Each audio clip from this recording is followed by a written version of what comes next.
About 3 minutes into today's trading session on this Friday, September 10th, and we are seeing some strength, some early strength in the major averages. That's Brian and Brian here with me this morning. We're seeing some early strength in the major averages, up about 0.6% across the board here as we round out this holiday shortened trading week. As our Jared Blicker, I think, pointed out earlier in the week, it's really next week that you start to see volumes tick up in earnest as people get back to work and get back to school. But let's talk about some big movers this morning. The top trending ticker on yahoofinance.com this morning is Affirm Holdings, the buy now, pay later company. A lot of these companies have really been catching fire, the sort of fintech area, but Affirm just came out with its numbers. You can see the loss wider than estimated, but revenue considerably higher than estimated. And Brian Sozzi, that is sending that stock pretty spectacularly higher this morning.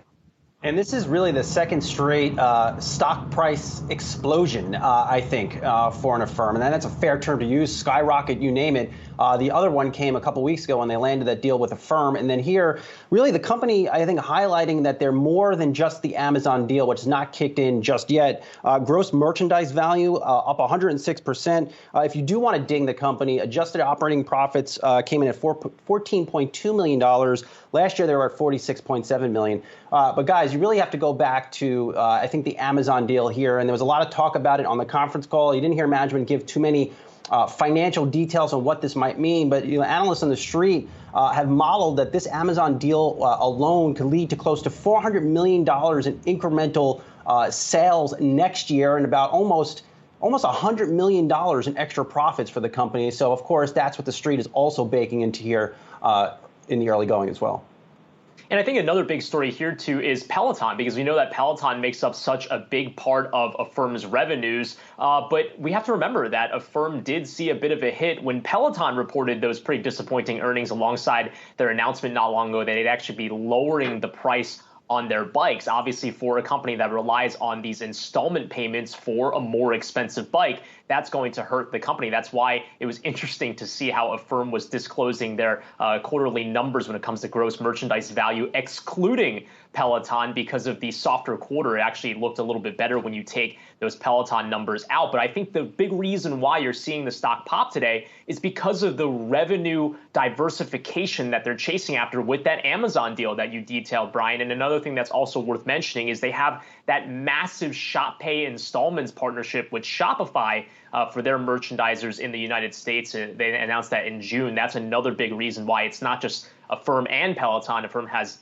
a number of other places where they can go for revenue as well. And I think it's that revenue diversification that might be giving the stock a bit of a bump after reporting those earnings, guys. Yeah, and those Peloton shares are up, as you can see, a little bit more than 1% in today's session, sort of drafting off of Affirm, just like, as you mentioned, Affirm sort of drafted off of Peloton as well. Dave & Buster's, you guys watching that one closely this morning. Big Dave & Buster's fans, apparently, here at Yahoo Finance. That company coming out with revenue of almost $378 million, well above estimates. Also, look at that earnings per share number, much better than estimated. And we here at Yahoo Finance love it when companies give us their 2-year comps, given the pandemic. That's just what Dave & Buster's did. Comp store sales up 3.6% compared with the same period of 2019. So seeing growth over 2019 levels. Brian Cheung, when's the last time you went to a Dave & Buster's? Do they have skee ball there? That's my jam. I don't know if that's one of their things. It's embarrassingly not long ago. I think it was shortly before the pandemic. I went with some of my high school friends to the one in Wayne, New Jersey, in the Willowbrook Mall. Great mall, by the way. But when it comes to Dave & Buster's, I think the big story really is that apparently the Delta variant hasn't necessarily affected their business all that much when you consider that their second quarter numbers really go up until the beginning of August, essentially. So it did cover the bit of that uptick that we saw in Delta variant cases at the end of July. But despite all of that, as you mentioned, they beat their 2019 comparisons. And by the way, the CEO, Brian Cheung, saying on a call that we're more profitable than we've ever been in our history, which means you'd have to rewind even before I was born in 1993 to the beginning of 1982, the founding of Dave & Buster's, to get numbers My on birth this year. level. It's no surprise. Have you ever played Flappy Bird, it's this game that they have there at Dave & Buster's. It's like Frogger, but on juice. It's like it's so much fun though. But the thing is, it's expensive. I guess maybe that's the reason why the revenue numbers hit it out of the park. Wait, hold on. Is this the first time we're breaking news, Soz? Is this the first time we're learning of your birth year? I mean, Cheung mentions it every time he's on, but Soz, is this the first time? 1982. We'll let Brian Cheung just corner that market on sharing his birth year. I will not confirm that 82 was or was not my birth year. I'm going to let him own that market. But just staying on Dave & Buster's here. Got a good note from my man Andy Barish over at Jefferies here, noting a new menu for Dave & Buster's, new games and events, accelerating mobile adoption, a new summer marketing campaign has helped lift the fortune of Dave & Buster's. Also, Dave & Buster's noted their third quarter has started well. Same-store sales up by a low single-digit percentage, including Labor Day weekend through the first 5 weeks of this quarter. And guys, I'm on the Dave & Buster's site right now looking at this new menu. I typed in the one near me in Islandia, New York. It's on Long Island.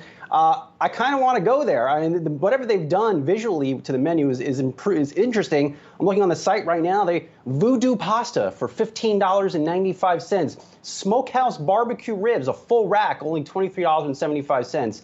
And it looks to be they've just invested in their menu. It looks visually pleasing, and I might go this weekend, even if it's by myself. We'll all go. Class field trip. Yeah, I think that sounds better. I think you're not allowed to go to Dave & Buster's by yourself, Soz. Sorry, that's against the rules.